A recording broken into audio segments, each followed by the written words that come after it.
Básico con control escalar B sobre F, hecho con Arduino, MOSFETs o IGBTs, y amplificar la potencia a la máquina que queramos nosotros y hacerla arrancar suavemente con un inversor. Ahora vamos a calcular N. Como se dijo, N correspondía al número de triangulares que entran en una sinusoidal. Como la frecuencia va variando según el potenciómetro, también N va a variar. Por ejemplo, si tenemos una frecuencia muy alta, digamos de 100 Hz, solo 32 triangulares, porque vale 3200 dividido para 100, solo 32 triangulares van a entrar en un periodo de la sinusoidal. Por el contrario, si por ejemplo quiero una frecuencia de 10 Hz, vamos a tener 320 triangulares que entran en un periodo de la sinusoidal. Entonces esto es bastante bueno porque la frecuencia de la triangular se mantiene fija y únicamente la frecuencia de la senoidal es la que estamos variando. Una vez calculado N, que me indica el número de PWM triangulares que vamos a tener en cada periodo de la sinusoidal, calculamos paso. Paso simplemente es 2 por pi por N, es 2 pi dividido para N. Esto lo que me convierte paso, como vimos, es una variable float. Entonces lo único que hace es convertir este N, que es un número entero, ejemplo 22, 320, 100, 200, lo convierte al rango de 2pi, es decir, va de 0 hasta 2pi. Lo que hace paso simplemente es darme cuánto debe aumentar en un ángulo cada n, es decir, pongamos un ejemplo, n vale 100, es decir, la senoidal tendría 100 triangulares. Entonces mi senoidal, las funciones trigonométricas no trabajan con 100, lo que yo debo ingresar es un número de 0 a 2pi, es decir, si tengo 100 triangulares, la senoidal ha realizado un periodo, entonces será 2pi. Si tengo 0 triangulares, evidentemente n nunca va a valer 0. Lo que hace es convertirme el n en cuántos pasos se debe dar y con eso multiplicarle por un factor de 2pi. Entonces n toma el valor de cuántas triangulares tenemos contenidas en una senoidal. Por el contrario, paso me indica la resolución o la distancia que ese n me permite tener en un espacio de 2pi. Esto lo pueden ver de mejor manera en la gráfica que calculamos desde el paso. La distancia angular que hay entre cada PWM, es decir, la triangular tiene, bueno, sabemos una frecuencia de 3200 Hz, pero sabemos en cuánto tiempo, en cuántos ángulos, en cuántos radianes corresponde esa frecuencia de la triangular, dado por n. También aquí se relaciona con la senoidal, que sabemos que todo un periodo tiene 2pi, es por eso que ingresa el factor 2pi, y adicionalmente tendremos que calcular factor. Factor simplemente es la frecuencia y vamos a seleccionar una frecuencia nominal. Vamos a asumir que, por ejemplo, nuestra máquina, yo quiero que se le entregue el voltaje total o el voltaje del bus DC, digamos, cuando tiene una frecuencia de 70 Hz o de 80 Hz o de 60 Hz. Eso ya depende de la máquina. Aquí ponemos nosotros la frecuencia nominal de nuestra máquina cuando se le entregue el voltaje nominal y bueno, aquí calculamos el factor debido con F. Esto lo que permitirá hacer es disminuir la amplitud de la senoidal. Si estoy a frecuencias muy bajas, la amplitud de la senoidal debe ser menor para no entregar todo el voltaje a la máquina. Caso contrario, la máquina se quemará y así escalamos y mantenemos corriente constante. Reduce la amplitud de la senoidal dado por la frecuencia nominal del motor. Paso, calcula en ángulos en radianes, es decir, calcula en ángulos en radianes la distancia de cada PWM para poder tener la senoidal de frecuencia F Hz. Y bueno, n ya sabemos el número de cuántas PWM tenemos o entran en una sinusoidal.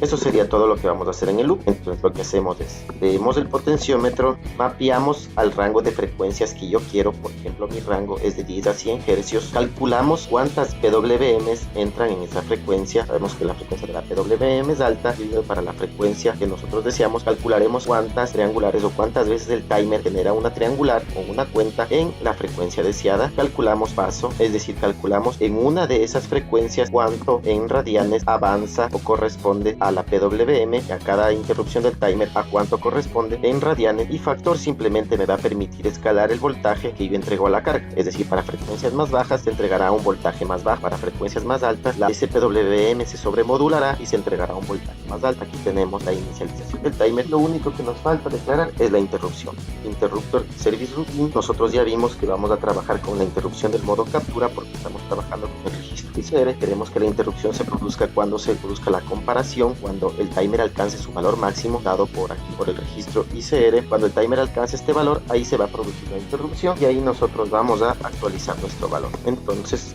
simplemente lo que necesitamos hacer es realizar las funciones aquí, para lo cual vamos a necesitar dos variables auxiliares, delta A que le vamos a dar un valor inicial de 0, y vamos a necesitar la variable delta B, que le vamos a dar un valor de 0. Estas van a contener los ciclos de trabajo en cada tiempo que nosotros deberemos colocar en el registro OCR1A y OCR1B. Vamos a calcular el valor de R, es decir, el valor de la amplitud de la SPWM. Entonces, para generar una PWM, R simplemente sería, bueno, vamos a generar la comparación entre una senoidal, que vamos a crear en este momento, y la triangular. Sabemos que la triangular está dada por el timer. El timer me está generando en este caso una onda triangular que va desde 0 hasta 2500. Entonces, para nosotros poder comparar con nuestra senoidal, es necesario colocarla en la mitad del timer, ya que una senoidal va desde -1 hasta 1, pero nuestra senoidal, si le damos un offset para poderla comparar con la triangular, debería ir desde 0 hasta 2500. La senoidal y la triangular deben tener las dos la misma amplitud. Entonces, lo que hacemos es crear 1250, que es la mitad del máximo, por seno de que de I simplemente, y es un contador que lo tenemos aquí. Vamos a declarar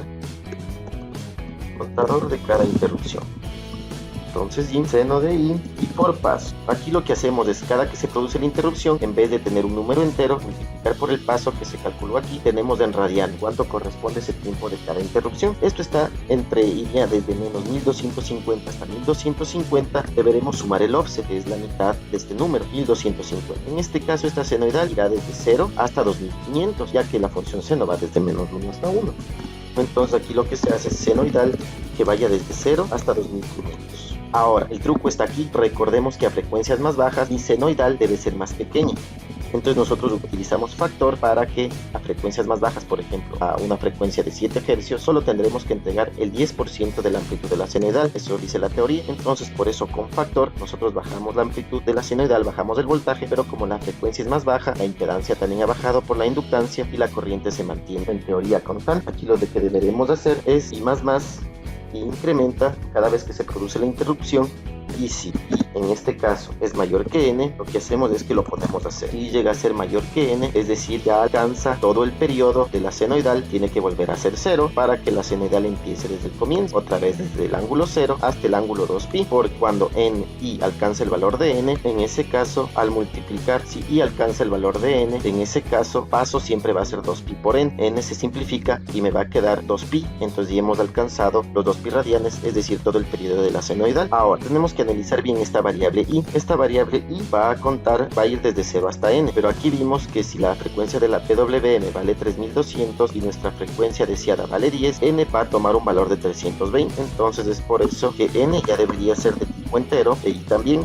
ya que char solo es de 0 hasta 255, pero vimos que puedes llegar a 320 cuando la frecuencia valga 10, entonces es mejor utilizar variables de tipo int, tanto para N como para I. Finalmente tenemos esto, aquí hacemos que se repita la cuenta de la senoidal para que la variable I no se desborde, sino incrementaría indefinidamente hasta que se desborde. Entonces aquí le reseteamos. Cuando I ya alcanza el valor de N es cuando ya se ejecute todo un periodo de la senoidal, y lo que hacemos es calcular delta A, que sería R, es decir, esta senoidal menos, aquí lo que vamos a poner es el retardo, es decir, el tiempo muerto, que lo vamos a calcular en este momento. Sabemos que 2500 corresponden a 3.2 kHz, entonces 1 dividido para 3200, es decir, vamos a multiplicar esto por 1.000.000 para tener en microsegundos, es decir, cada incremento del timer corresponde a 312 microsegundos. Vamos ahora a calcular nuestra resolución del timer. Entonces tenemos que el timer va a contar desde 0 hasta 2500, subida y bajada, lo vamos a multiplicar por 2, es decir, el timer va a realizar 5000 cuentos, 2500 de subida y 2500 de bajada, y sabemos que eso corresponde a una frecuencia de 3200 Hz. Ahora vamos a utilizar la misma fórmula del timer para calcular el tiempo muerto. Sabemos que el timer tiene una frecuencia de 3200 Hz, es decir, vamos a dividido para 3200 Hz, tiene un periodo de 312 microsegundos, es decir, cada que el timer sube y baja en su cuenta han pasado 312 microsegundos. Ahora, eso hay que dividir para el número que está contando el timer. El timer realiza 2500 cuentas de subida y 2500 cuentas de bajada, entonces deberemos dividir para 5000 porque el timer realiza 5000 cuentas. Entonces esto me da este número de tiempo. Esto lo voy a multiplicar por 1.000.000 para tener ese valor en microsegundos, y me dice que el timer realiza incrementos cada 6,25 nanosegundos, y esto es lógico porque si realizamos 1 dividido para 16 MHz,